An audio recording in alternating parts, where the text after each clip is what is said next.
Hi everyone, so as you can see, I've stepped out of my usual filming studio and here to bring you a video a little bit more personal. So as you guys know, I have been dealing with a few health issues in the last couple of years. I was dealing with extreme adrenal fatigue that then went into a hormone imbalance, and because of that I even had to have surgery 2 years ago. I have seen both holistic and conventional doctors, and I feel with the combination of that and a lot of research that I have done myself, I have really learned a lot about my body, what's going on, and I've definitely made some changes. And honestly, I am feeling the best I have ever felt. I have to say, I'm not a doctor. All I'm going to show you are the things that I personally am doing that have really helped me. And of course, this was with the help of doctors and basically trial and error for about 2 years to see what really worked. So if you are going through similar health issues as I am, maybe these can help you as well. But more than anything, what I want you to take away from this video is just to take a little inspiration into taking care of yourself and your body.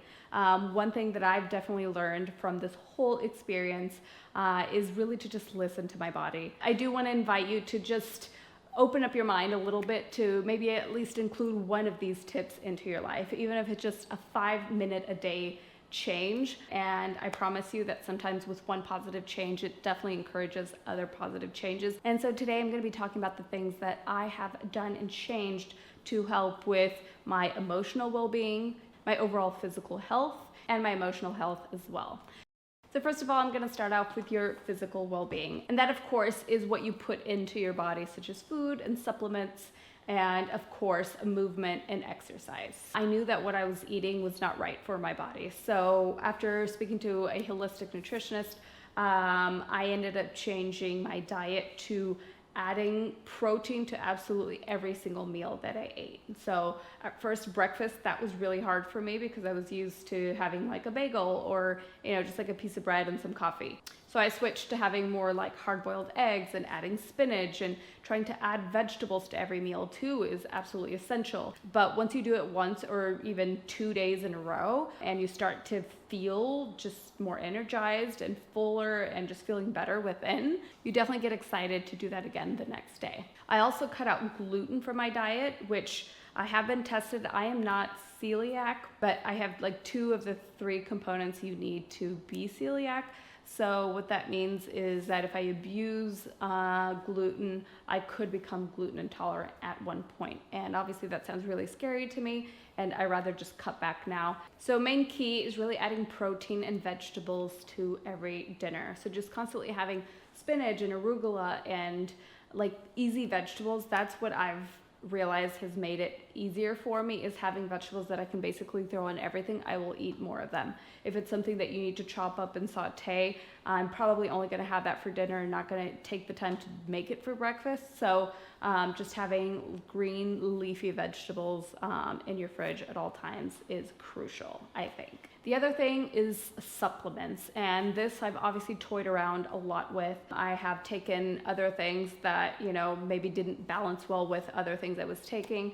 So I feel that the supplements I am taking currently are just a great balance of everything that I need to keep me mentally and physically feeling my best. And instead of going through everything here, I will leave a list in the description box down below, along with the benefits of each supplement that I am taking. All right, so the next one is physical movement and just exercise. And obviously we all know this, but this is essential to the human body. Getting out, getting some sun every single day. And if you can't, even a couple times a day, that is obviously best. I am not a gym person. I have had gym memberships in the past, and I see the motivation in it, but they are just really not for me. So what I like to do is get on the elliptical at home at least 3 days a week, and then I do some strength training 3 days a week. And additionally to that, we like to go on hikes with Olive, or just to stroll to the park with the family, but just getting really like organic movement out of your day and getting out and getting some sunshine obviously is amazing. All right, and so the next one is mental health. So once I started making healthier choices and I knew that I still wasn't feeling great, I knew that there were other issues that I needed to work on, and I started seeing a therapist, and honestly, I couldn't recommend it more. Whether it's just personal therapy for yourself, or if you are in a relationship and seeing a couples counselor, I think you learn so much about yourself, about your partner, and really just puts things into perspective in a way that really is going to help you kind of maneuver through life and really just make things easier to manage. I always just think you can always just slip things under the rug, but you're always going to have to deal with yourself. And I feel like the earlier you do it, the better. Then that means you have more years of your life to enjoy without feeling I still have to take care of that one thing. So keeping my emotions and my mental health in check is absolutely essential to me. I also believe in removing anyone from your life that is toxic. I just think that seeing a therapist really gives you clarity in that aspect. So other things that I've started doing that have helped in this area a lot are journaling and reading. And obviously reading is not anything groundbreaking, but it's one thing that I definitely didn't feel I ever had time for. And I've read a couple of self-help books that I can leave a link down below as well that I think have really taught me something. And anytime you are sitting and reading, your thoughts are only with that book. And on top of that, you're learning something new, which I think the older we get, it's kind of harder for us to really learn, big amounts of information. And I feel if you constantly have a good book to read, it definitely helps with that. And you feel so much better afterwards. And journaling. And this is one that I have done here and there, but it's so easy to fall out of for me because I think like after 2 or 3 days of having a good journal entry, then I feel like I either end up kind of getting stuck or writing the same thing. So T3 actually sent me this 5-minute journal. I believe they sent this to all the ambassadors. I got one for my friend because I think it's the perfect way to start journaling if you feel kind of stuck and you don't know how to even begin. And it's the 5-minute journal because really that is how quick you can do it. You do it first thing in the morning, and all it takes is 2 to 3 minutes in the morning and then 2 to 3 minutes in the evening. And so I would notice that I kept writing down, I wish I had called my friend that I haven't talked to in a couple of weeks, or I wish I had taken Olive out on that longer walk today. And I felt that this also made me more accountable for my actions, but it also tracked my progress. So when I did achieve something that did keep coming up in the journaling process, and I would eventually take care of it. And it was nice to kind of look back. It's a very fulfilling and kind of organized way of kind of processing your thoughts and also having it privately documented. So needless to say, I've really been enjoying journaling and I highly, highly recommend you try it if you haven't yet. All right, so now moving into emotional self-care.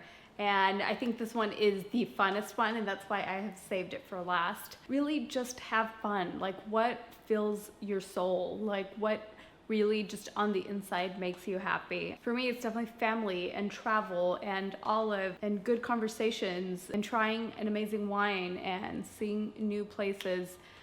Just do more of that. And a part of responsibility and a part of growing up is to put your happiness as a priority. But just let this be a little reminder to, take that trip this summer, to call that friend that you haven't talked to in a while. And there is this Danish concept called hygge. Adam will probably make fun of me for completely butchering this word, but it is the concept of basically pampering yourself or having like a cozy moment every single day. And the reason why I love this is because we constantly think, yeah, like I will take that trip in 3 months, or I will do that fun thing this weekend. But the point and the joy of this is to bring happiness to yourself every single day. And it can be as simple as, sitting down for 5 minutes with your favorite book, or having a piece of chocolate, or watching your favorite guilty pleasure reality TV show, whatever it is, but just do something that makes you feel good. I'm a big believer when you have a happy moment to look forward to, you can do what you are currently doing so much better. And I know everyone's busy and it's hard to, try to incorporate all these extras in your life. And I think if anything, moms are always like, oh my gosh, if I have 5 minutes to myself, I just want to sleep because I don't do that enough. And although sleep is incredibly important, I think moms especially need to make even 4 minutes of your day yours. And I know it may be difficult, just try and add a little fun moment to every day. And last one is rest. And when I fell into all the health issues that I was dealing with, I was probably averaging about 4 hours of sleep a night, which is awful. And I did this for about 2 or 3 years in a row. I had just moved to the city. I was starting at a new salon. I was starting YouTube. I just had a lot of things going on, along with other emotional issues that I was dealing with. Just sleep was not easy, nor did I have the time, I felt. I finally found a better work-life balance, and I have absolutely prioritized sleep. Another thing that's really, really important, or at least for me, is to have a nighttime routine. So even if my bedtime is midnight now rather than 2 a.m. like it was in the past, that doesn't mean that I can work and do a million things until 11:59. It means that if my bedtime is midnight, I want to have 45 minutes to an hour to really get my headspace in a more calm kind of way in order to get ready for sleep. Because at least for me, I can't do, like be working or be socializing with people and like come home, wash my face, get to bed and fall asleep. I need that transition. But if I am watching something that's kind of like funny and lighthearted and can get my head into the right space for sleep, I actually find that helpful for myself sometimes. And speaking of screen time, one thing that I have been doing is screening my screen time. Like, there's so much talk about how toxic social media can be, and I believe that with everything, it's really what you put into it and what you make of it. I think it's a great place for inspiration and a great place to learn. It can, however, become toxic, I believe, when you are following the wrong things. And I definitely noticed that I was doing that myself. I was constantly just following sort of the same pages I didn't relate to, pages of people that were not at the same stage of life that I was in. And so that comparison, I believe, becomes unhealthy.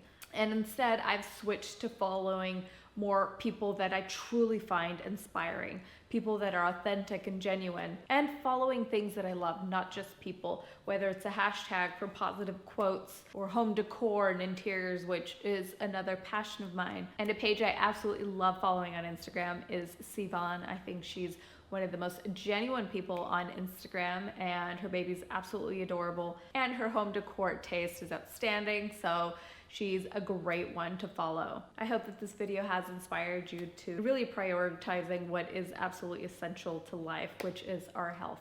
So if you haven't subscribed yet, please do so by clicking that red button down below, or give me a like and let me know if you like this type of video. All right, thank you so much for watching, and I'll see you in the next one. Bye, guys.